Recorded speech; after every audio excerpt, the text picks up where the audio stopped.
So hello everyone, continue करते हैं हम लोग अपनी हमारी डिस्कशन को। और इस लेक्चर में बात करेंगे पावर्स और फंक्शंस क्या होते हैं प्रेसिडेंट के। काफ़ी इंपॉर्टेंट चीज़ है ये, काफ़ी इंपॉर्टेंट टॉपिक है both from the perspective of prelims and mains.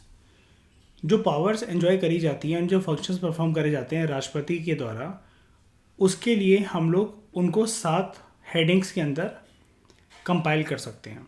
ये वाली चीज़ श्रेया इंपॉर्टेंट क्यों जाती है मेंस के पर्सपेक्टिव से? देखो, बहुत सारी पावर्स एंड फंक्शंस यहाँ पर गिवन है, तो आपको पहचानना आना चाहिए कि कौन सी प्रेसिडेंट की लेजिस्लेटिव पावर हुई, कौन सी जुडिशियल, कौन सी इमरजेंसी, कौन सी क्या। ठीक है, ताकि आप लिख सको उनको मतलब बिना सोचे, ज़्यादा टाइम वेस्ट ना करना पड़े। तो ये हमारे टिप्स में होनी चाहिए। बेसिकली बात ये है, प्रेसिडेंट के कंटेक्स्ट में ये वाली चीज़ जानकर काफ़ी आपको मज़ा आएगा कि प्रेसिडेंट के पास ये तीनों तरीके की पावर होती है। देख रहे हो, law making, law executing and judicial powers. बाकी सारी भी चलो ठीक है, इंपॉर्टेंट है, लेकिन आप इसको देखो, लेजिस्लेटिव भी, एग्जीक्यूटिव भी और जुडिशियल पावर भी। ठीक है, तो हम लोग शुरू करते हैं प्रेसिडेंट की लेजिस्लेटिव पावर से शुरू करते हैं सबसे पहले। ठीक है, नंबर 1, एग्जीक्यूटिव। तो कोई भी चीज़ बाद में होगी ना श्रेया, सबसे पहले तो यार लॉ मेकिंग प्रक्रिया हो, तभी तो वो चीज़ एग्जीक्यूट होगी। तो कोई बात नहीं, ये पार्लियामेंट नहीं है, लेकिन फिर भी हम लोग लेजिस्लेटिव पावर से शुरू करते हैं। जो राष्ट्रपति जो है वो पार्लियामेंट का एक इंटीग्रल पार्ट होते हैं, राइट। अब इंटीग्रल अगर वो पार्ट होते तो क्या मैं इनको पार्लियामेंट का मेंबर भी मान लूँ क्या? बिल्कुल भी नहीं। क्यों? क्योंकि अगर ये मेंबर होते तो ये एमपी होते हैं, और ये एमपी नहीं है। ठीक है, वाइस प्रेसिडेंट होते हैं क्या एमपी? तो वो क्यों जाकर बैठे हुए हैं चेयरमैन बनकर, प्रिसाइडिंग ऑफिसर बनकर राज्यसभा के?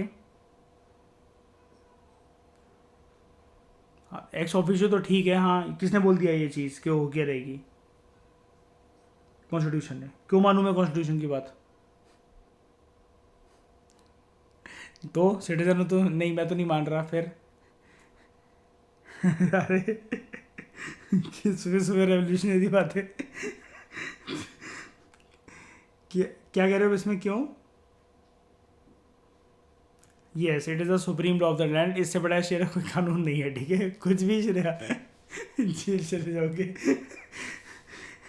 एंड एंजॉय एंड ही और she enjoys the following legislative power, following law making power. Number 1, ये चीज़ें ऐसी हैं कि आप पार्लियामेंट के चैप्टर में काफ़ी कुछ सुन चुके हो, देख चुके हो। बस इसको क्या श्रेय हम लोग ऑर्गेनाइज करने जा रहे हैं कि कौन सी लेजिस्लेटिव पावर, कौन सी एग्जीक्यूटिव पावर। प्रेसिडेंट जो है उनके पास पावर होती है कि वो समन कर सकते हैं, प्ररोग कर सकते हैं पार्लियामेंट को, और लोकसभा को डिसॉल्व कर सकते हैं। ठीक है, वो ज्वाइंट सीटिंग को भी समन कर सकते हैं both the house of the parliament, जिसको प्रिसाइड करा जाता है by the speaker of the Lok Sabha. इसको आप अलग से पॉइंट बनाकर लिख सकते हो। ठीक है, ये वाला समन वाला पॉइंट। या फिर आप लेजिस्लेटिव पावर के कंटेक्स्ट के अंदर क्या कर सकते हो, मैं जैसे इसकी ना और इसकी एक प्रॉपर हेडिंग बना लेता हूँ लेजिस्लेटिव पावर के अंदर। मैं अपने जैसे कोई नोट्स बनाए मैंने या कभी भी कोई आंसर लिखा, मैं समनिंग पावर बनाकर एक हेडिंग, सब हेडिंग बना देता हूँ, और उसके अंदर मैं पॉइंट ए और पॉइंट बी लिख देता हूँ। 2 समनिंग पावर। ठीक है, कि प्रयोग समन कर सकता है, प्रयोग कर सकता है पार्लियामेंट को, और लोकसभा को डिसॉल्व करना, इन समन कर सकते हैं ज्वाइंट सेटिंग को। उसके बाद president can address the parliament at the commencement of the first session, हर एक जनरल इलेक्शन के बाद, and first session of each year.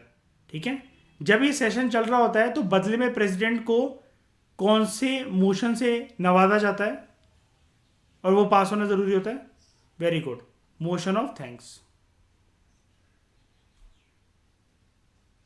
ठीक है, उसके बाद president can send messages to the house of the parliament whether with respect to the bill pending in the parliament और otherwise.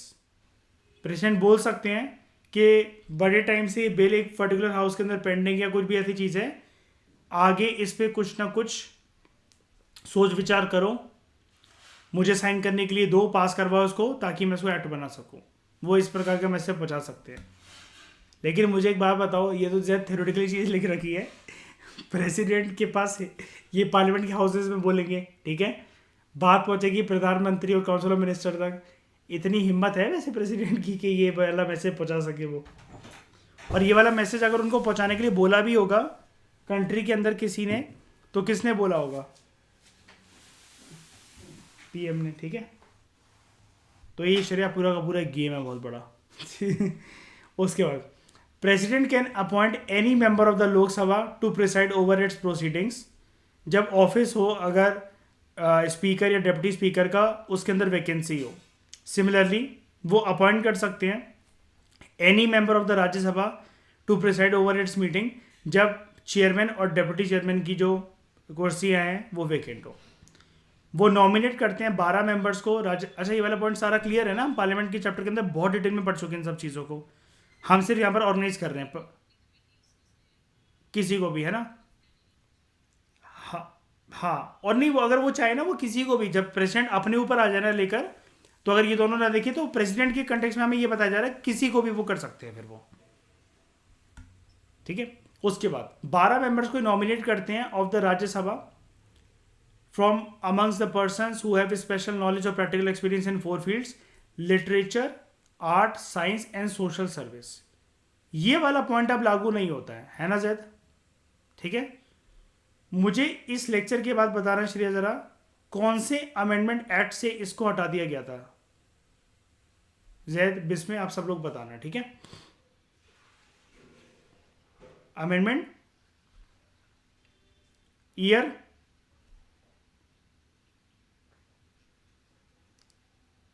1940।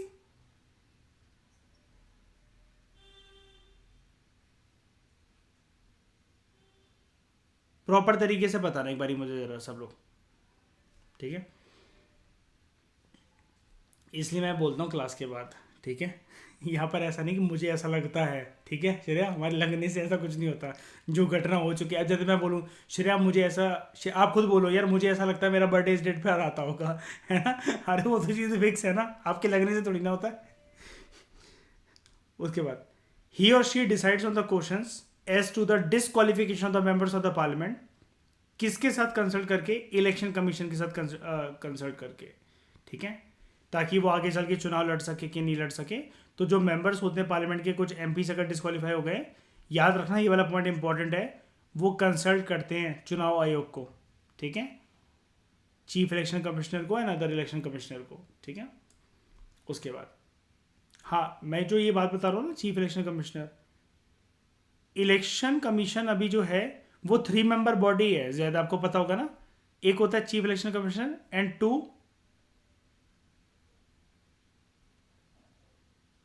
Other election commissioners, ठीक है। 3 member body होती है। इनमें से कौन बड़ा होता है? हाँ, सब बराबर है, ठीक है। अब तो जेड ट्रेन हो गया इस चीज में। अच्छा, जो प्रायर रिकमेंडेशन और परमिशन होती है प्रेसिडेंट की, it is needed to introduce certain types of bills in the parliament. याद है, मनी बिल जो आता है वो किसकी सुझाव से आता है, किसकी परमिशन से आता है?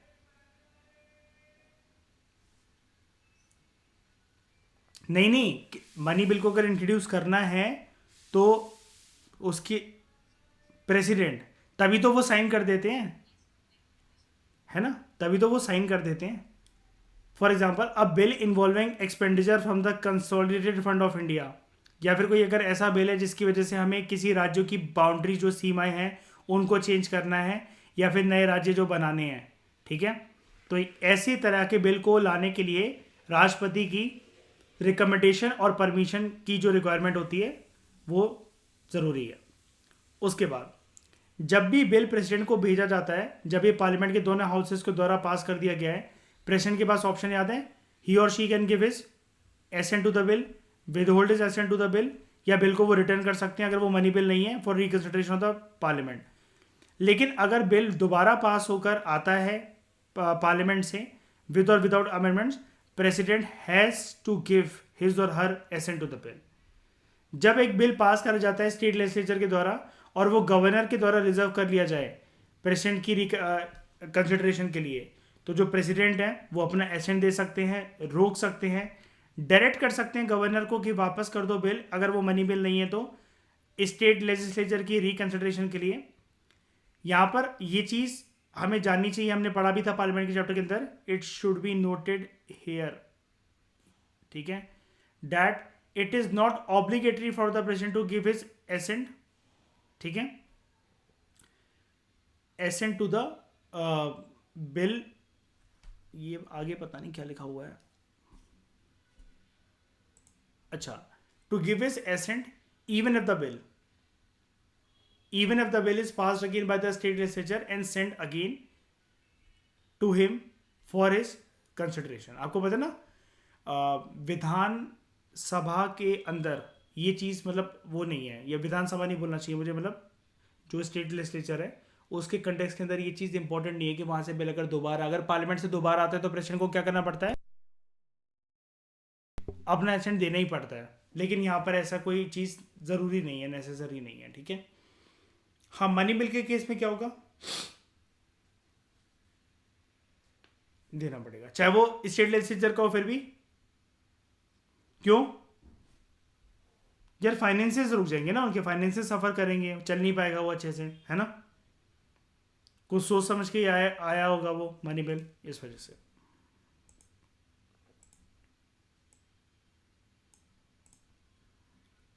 उसके बाद president can promulgate ordinances when parliament is not in session. Shreya, एक चीज नोटिस करिए आप लोगों ने जैद इसमें, अगर पार्लियामेंट का चैप्टर इतनी डिटेल में नहीं करते ना, इतने फ्लो में इतनी जल्दी नहीं हो पाता ये सब कुछ, है ना। इसलिए श्रेया लक्ष्मीकांत को भी करने का एक ऑर्डर होना चाहिए। मैं जानबूझ के क्यों गया 22वें नंबर के चैप्टर पे बेफालतू के अंदर, और 33 नंबर के चैप्टर पे, और प्रेसिडेंट के चैप्टर, और ये सब तो पहले दे रखे हैं। एक साइकोलॉजी वर्क करती है हर एक सब्जेक्ट के अंदर कि आपको क्या चीज़ पहले करनी है, क्या चीज़ बाद में करनी है। मेरा मानना ये रहता है, बड़ी मछली को पहले पकड़ लो, छोटी छोटी मछलियां उसके मुंह में पहले ही मिल जाएंगी फिर, ठीक है। लेकिन जैद वो खाना तुम्हारा काम है, वो मेरा काम पकड़ने का, ठीक है। ठीक है, he or she can promulgate ordinances when parliament is not in session। तो ये जो ऑर्डिनेंसेस हैं, they must be approved by the parliament with in 6 weeks from its reassembly. याद है ये वाली चीज़ मैंने आपको बताई थी, है ना। उसके बाद प्रेसिडेंट अगर चाहे तो किसी भी टाइम पर ऑर्डिनेंस को विड्रॉ भी कर सकते हैं। अच्छा, एक पर्टिकुलर टॉपिक के लिए अगर राष्ट्रपति जैद ऑर्डिनेंस लेकर आए हैं तो वो जितने मर्जी बार चाहे तो उसको लेकर आ फ्रेश रिन्यू कर सकते हैं उसको, क्योंकि एक ऑर्डिनेंस की सीमा कितनी होती है, कितने टाइम के लिए वो लागू रहता है, ड्यूरेशन 6 मंथ्स। तो ये बार बार 6 मंथ्स रिफ्रेश हो सकता है क्या, बार बार हर बार, अगर पार्लियामेंट सेशन में नहीं है तो, हाँ मैं कंडीशन दे दे रहा हूँ, नहीं है तो अनलिमिटेड टाइम्स, 600 बार, 6000 बार भी, यस। लेकिन इनकी पोस्ट की संवैधानिक मर्यादा की ना धज्जियां उड़ जाती हैं इनकी। मैं आपको एक चीज़ बताता हूँ, न्यूज़ में बहुत हाईलाइट हुई थी ये वाली चीज़। प्रणब मुखर्जी ने, जब वो हमारे देश के राष्ट्रपति थे, अपने पोस्ट की मर्यादा का बहुत अच्छे से पालन रखते हुए उन्होंने बहुत अच्छे से संभाला अपनी कुर्सी को। बात ये थी, प्रणब मुखर्जी एक कांग्रेसी लीडर थे, पता होगा आप लोगों को शायद से, एंड प्रधानमंत्री जैसे ही हमारे नरेंद्र दामोदर दास मोदी बनते हैं तो वो बीजेपी से, लेकिन आइडियोलॉजिकल पार्टी क्लैशेस ना करके जैसे ही जिस दिन वो राष्ट्रपति बनते हैं, बहुत अच्छे से उन्होंने अपनी कुर्सी को संभाला, अपने ऑफिस को संभाला। मोदी जी के पहले कार्यकाल के दौरान क्या कहते हैं, इनके पहले कार्यकाल के दौरान बड़े सारे ऑर्डिनेंसेस जो थे वो सरकार फोर्स करती थी। फोर्स, देखो ऑर्डिनेंस तो फोर्स ही होता है ना एक तरीके से। राष्ट्रपति नहीं चाहता कभी भी कि देखो ये चीज़ आए, क्योंकि राष्ट्रपति गिल्टी फील करता है ऑर्डिनेंस को लेकर आने में, है ना, कि पता नहीं उससे क्या चीज़ साइन करवा रही जा रही हो, क्या लॉ लेकर आना चाह रहा हो। क्योंकि राष्ट्रपति को लगता है भाई अगर कानूनी प्रक्रिया ही लानी है तो क्यों, कानून ही लेकर आना है तो क्यों ना कानूनी प्रक्रिया के लिए जो घर हैं हमारे देश के अंदर, पार्लियामेंट के दोनों हाउसेस, श्रेया वो चीज़ वहाँ से चल कर आए तो ज़्यादा अच्छी लगेगी, उसकी शान ज़्यादा बढ़ेगी, है ना।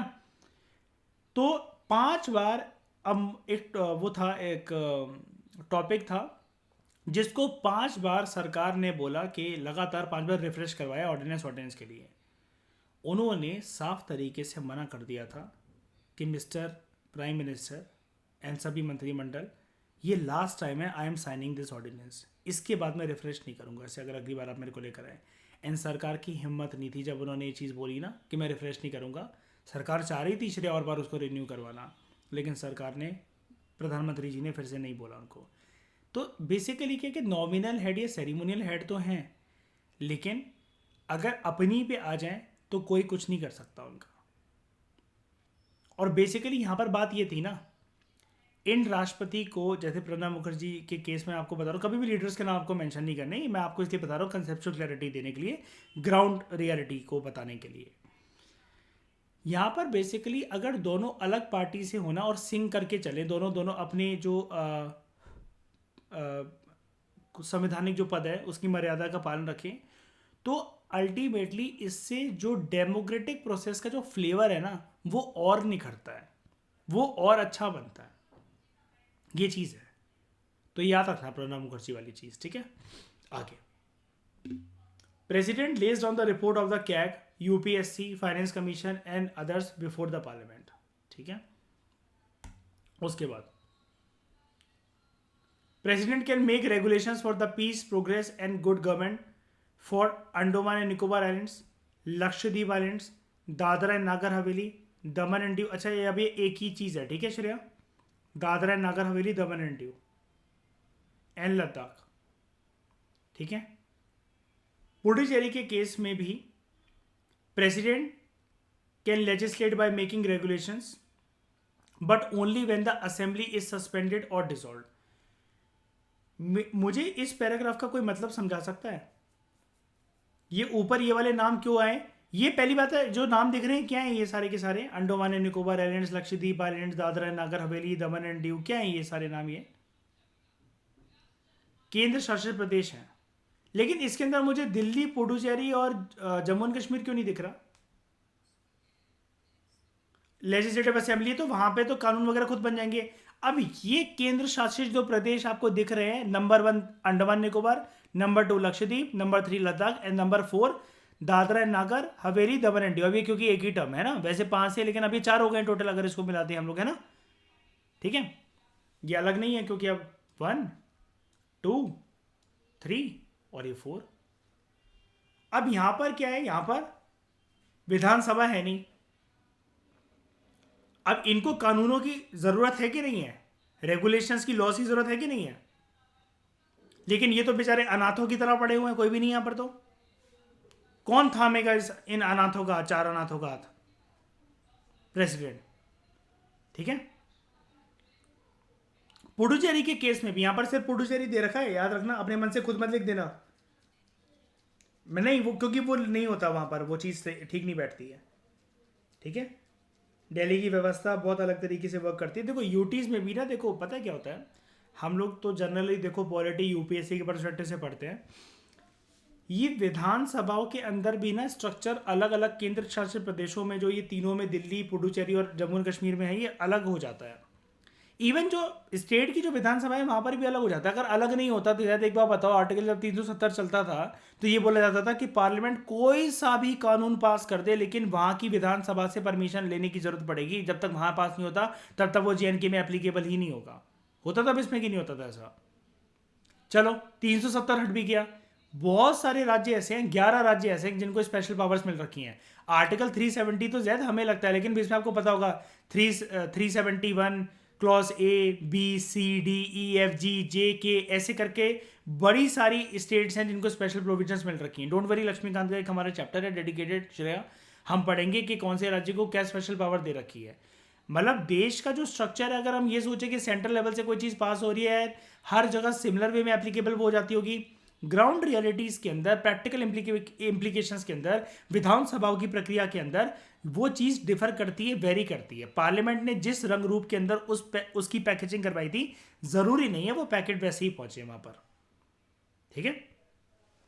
ये चीज़ है।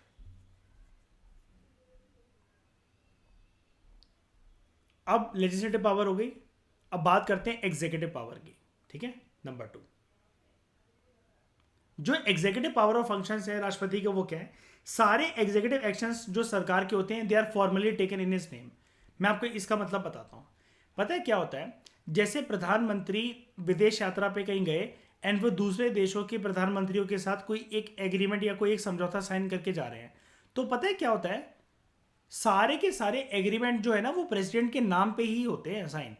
ये प्रधानमंत्री जी हमारे वहां पर साइन कर देते हैं, कुछ भी कर देते हैं, लेकिन ये जो एक चिट्ठा जो लेकर गए होते हैं ना, वहां पर ऑलरेडी ना श्रेया प्रेसिडेंट की सिग्नेचर करवा कर लेकर गए होते हैं उस पेपर पर।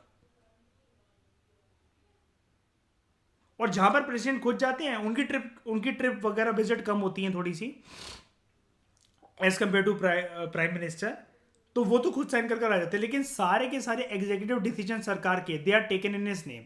यानी कि सरकार कोई भी एक्शन लेती है, कोई भी एग्जीक्यूटिव एक्शन लेती है, तो वो क्या कहती है, this is done in the name of the president of India.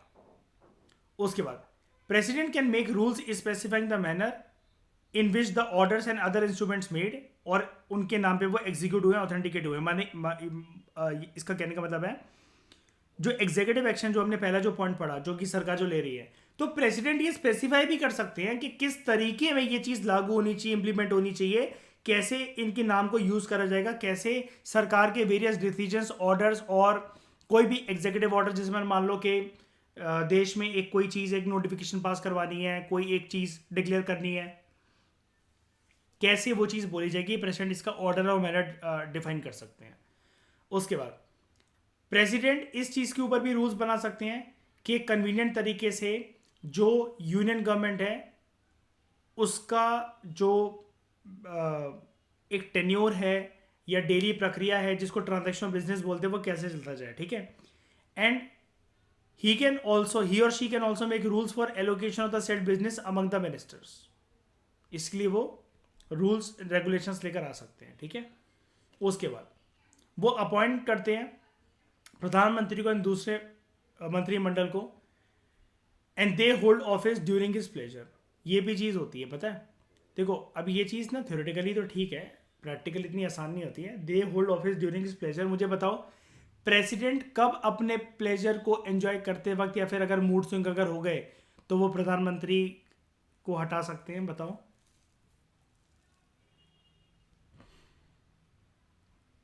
Lok Sabha को पहले डिसॉल्व करके 5 साल से पहले। लेकिन बात यही है ना, देखो ये चीज़ लिखी हुई, it is easier said than done, है ना। क्यों? क्योंकि लोकसभा को डिसॉल्व करने के लिए बोलेगा कौन पीछे से?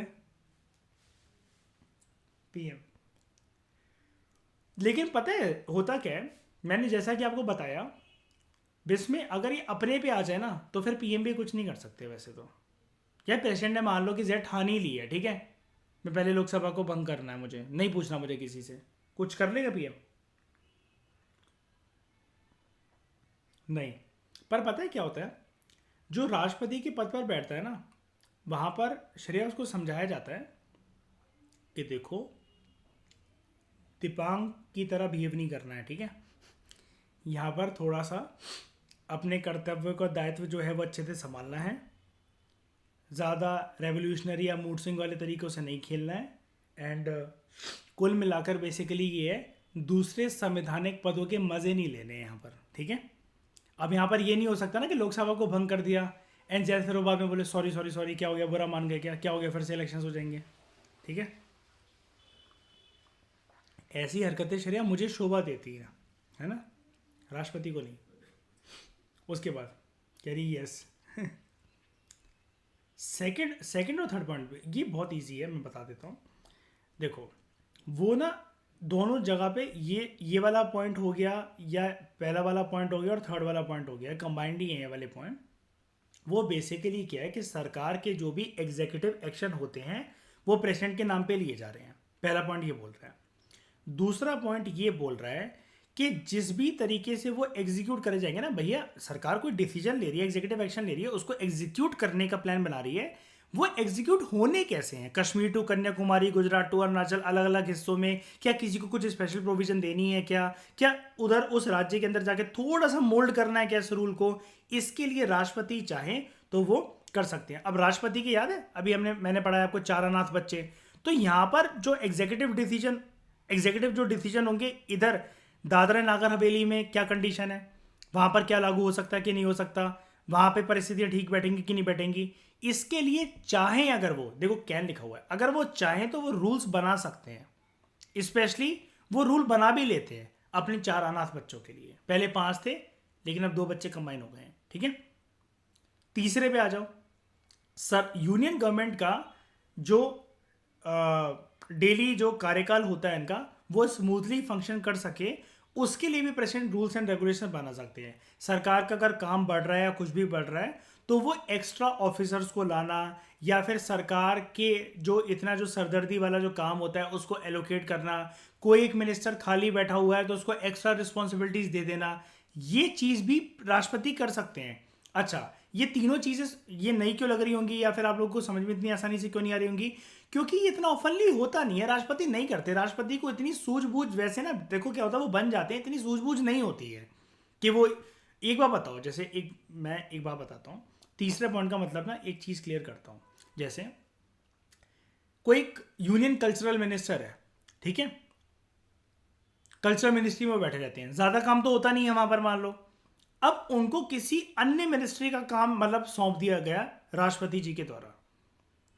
ये कह रहा है ये वाला पॉइंट, तीसरा पॉइंट, ताकि जो यूनियन गवर्नमेंट का जो ट्रांजैक्शन ऑफ बिजनेस है वो और स्मूथली रन कर सके, तो वो एलोकेट कर सकते हैं सेट बिजनेस को अमंग द मिनिस्टर, चाहे भले ही वो उनकी फील्ड से हो चाहे ना हो। ये बोला जा सकता है कि हाँ भाई साहब, मैंने आपके बारे में सुना है कि आपका पहला करियर जो है वो फाइनेंस से रिलेटेड था, तो आप थोड़ा सा ना इकोनॉमिक मिनिस्ट्री का, फाइनेंस मिनिस्ट्री का ये वाला थोड़ा सा काम आप संभाल लो, वो ओवर बर्डनड है क्योंकि बजट आने वाला है, इकोनॉमिक सर्वे आने वाला है, तो आप भी जाकर थोड़ा सा योगदान वो कर दो। ये राष्ट्रपति बोल सकते हैं, इसके लिए रूल्स बना सकते हैं ऐसा, लेकिन आपको देखने को नहीं मिलेगा वैसे प्रैक्टिस में। ये उनकी एग्जीक्यूटिव पावर है जो कि संविधान निर्माताओं ने लिखी है श्रेया, बेसिकली। ये हर चीज लागू हो या फिर देखने को हमें मिले ही, ऐसा नहीं होता है, ऐसा कभी भी। अब समझ में आया? फिर से बताऊं कुछ, बी फ्रैंक, पक्का? उसके बाद ही और शी अपॉइंट्स, अब ये हो गया, and they hold office during his pleasure, इस और हर प्लेजर। उसके बाद वो अपॉइंट करते हैं अटर्नी जनरल ऑफ इंडिया को, एंड डिटरमाइन करते हैं उनकी रीम्यूनरेशन। What is रीम्यूनरेशन? हाँ, ये चीज़ याद रखना, देखो प्रेसिडेंट डिटरमाइन करते हैं ये। अटर्नी जनरल कौन होते हैं? लॉयर। इस वजह से प्रेसिडेंट ये डिटरमाइन करते हैं, क्यों? क्योंकि ये क्या कोई इलेक्शन से आई हुई बॉडी होते हैं, किसी एग्जाम से आई होती है कोई बॉडी है ये क्या? बिल्कुल नहीं। तो attorney general also holds office during the pleasure of the president, ठीक है। देख रहे हो, सब कुछ इसी के प्लेजर पे चल रहा है। और प्रेसिडेंट से तो सिर्फ एक ही तरीके के मजे लिए जाते हैं, याद है श्रेया? राष्ट्रपति भवन का कमरा, है ना? उसके बाद प्रेसिडेंट अपॉइंट करते हैं कैग को, चीफ इलेक्शन कमिश्नर को, एंड अदर इलेक्शन कमिश्नर को। अभी ये वाली बात मैंने क्लियर करी थी ना प्रीवियस लेक्चर के अंदर श्रेया, कि अभी इलेक्शन कमीशन 3 मेंबर बॉडी है, 1 chief election commissioner plus 2 other election commissioner, ये वही हैं, ठीक है। यानी कि याद रखना, पूरे के पूरे इलेक्शन कमीशन की जो अपॉइंटमेंट करने की जो जिम्मेदारी है, यानी कि ये जो 3 मेंबर्स हैं, ये किसके हाथ में है? प्रेसिडेंट। उसके बाद वो अपॉइंट करते हैं chairman and members of the UPSC, राज्यपाल of various states, chairman and members of the finance commission, so on. वो इंफॉर्मेशन भी सीख कर सकते हैं relating to the administration of the affairs of the union, ठीक है। यानी कि देखो, पहले ये वाला जो पॉइंट कह रहा था श्रेया, वो ये कह रहा था कि वो रूल्स बना सकते हैं स्मूथ ट्रांजैक्शन और बिजनेस के लिए।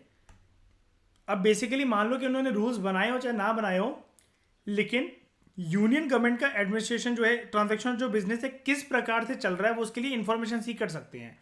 अब अगर पहले इंफॉर्मेशन मिल जाए ना, तो पॉइंट जी पहले आएगा और उसके बाद आएगा पॉइंट सी। जैसे इंफॉर्मेशन आ गई कि भाई हाँ ओवरबर्डन है, इकोनॉमिक सर्वे आने वाला है, ठीक है, और फिर जाके वो रूल्स बना सकते हैं कि हाँ, देख रहे हो ना, ये वाला पॉइंट सिंक कर रहा है कि पहले इंफॉर्मेशन सीख करी फिर जाके रूल्स बनवा दिए, ठीक है। He can seek any information relating to the administration of the affairs of the union and proposals for the legislation from the prime minister. Proposal for legislation का ये मतलब है, प्रधानमंत्री से वो पूछ सकते हैं कि आपका आगे की रणनीति क्या है, कौन कौन से बिल्स लॉज वगैरह आप इंट्रोड्यूस करवाने के लिए पार्लियामेंट के हाउस में क्या सोच रहे हो, मतलब पूरी की पूरी वो चीज़ें इन्फॉर्मेशन सीख कर सकते हैं। उसके बाद president can require the prime minister to submit for the consideration of the council of the minister. कोई भी ऐसा मैटर जिसके ऊपर डिसीजन जो है वो एक मिनिस्टर के द्वारा लिया गया था लेकिन काउंसिल के द्वारा उसको कंसिडर नहीं करा गया, यानी कि ये वाला काम प्रेसिडेंट क्यों करवाते हैं, ताकि जो डिसीजन है वो कॉमन तरीके से फ्लो करे पीएम प्लस सीओएम से। ठीक है, मतलब ये प्रधानमंत्री को मजबूर कर सकते हैं वाला पॉइंट ये कह रहा है कि काउंसिल ऑफ मिनिस्टर की राय भी एक बार जान लो, तुमने जो निर्णय लिया है क्या तुमने काउंसिल ऑफ मिनिस्टर से पूछा। अगर प्रेसिडेंट को ये जानने को मिला कि प्रधानमंत्री ने नहीं कंसिडर करा उन्हें, तो प्रेसिडेंट बोलेगा इमीडिएटली पहले आप ये जो कॉपी है जो भी आपके डिसीजन की इस एग्जीक्यूटिव एक्शन की एक एक मिनिस्टर की टेबल पे रखो, उनके साथ काउंसिल ऑफ मिनिस्टर के साथ बंद कमरे में बैठ के अंदर मीटिंग करो, जो वो डिसीजंस मेजोरिटी में लें उसके बाद आप मुझे बताओ, फिर हम इसको मिलकर इंप्लीमेंट करेंगे। यानी कि प्रेसिडेंट ये चीज़ बोल सकते हैं। जैद कौन सा प्रेसिडेंट बोलेगा ऐसा प्रधानमंत्री को? इंदिरा गांधी जी थी, याद है, इमरजेंसी का डिसीजन सुबह 6 बजे मीटिंग बुलाई थी एंड 6:15 फखरुद्दीन अली अहमद जी को बोल दिया गया था जाओ डिक्लेयर कर दो। बोला उन्होंने काउंसिल से पूछ लो, हाथ रेस करवाओ, मेरे सामने वोटिंग करवाओ? बिल्कुल नहीं।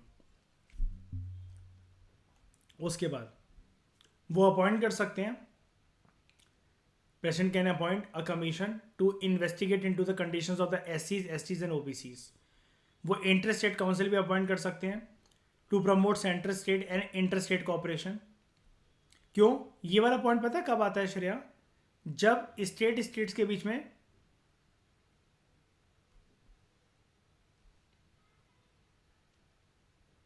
रिवर वाटर डिस्प्यूट हो या फिर बॉर्डर डिस्प्यूट हो। ठीक है, उसके बाद ही और she directly administrate the union territories through administrators appointed by him. ये एडमिनिस्ट्रेटर्स को और कैसे डिफाइन कर सकता हूं मैं, इसके लिए और टर्म क्या है? एलजी।